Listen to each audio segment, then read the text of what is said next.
আজকে বোনের বাসায় বেড়াতে আসলাম। দেখো কি সুন্দর আকাশ, মাঠের মধ্যে দিয়ে হাঁটতেছি। দেখো রাস্তা, কাছেই রাস্তা, তো তারপরও ভালো লাগতেছে। আসি নাই, বর্ষাকাল বলে আসি নাই বাড়িতে, যেহেতু হাঁটা চলার খুবই কষ্ট।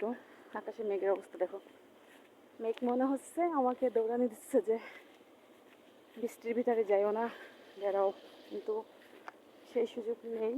যেহেতু দেখো কি অবস্থা রাস্তা, তবু ঘাস ভর্তি, প্রচুর ঘাস, মেঘ, আকাশের কি একটা ঘন ছায়া, আশেপাশে সুদূর জুড়ে শুধুই মেঘ আর মেঘ, চারদিকে শুধু মেঘ।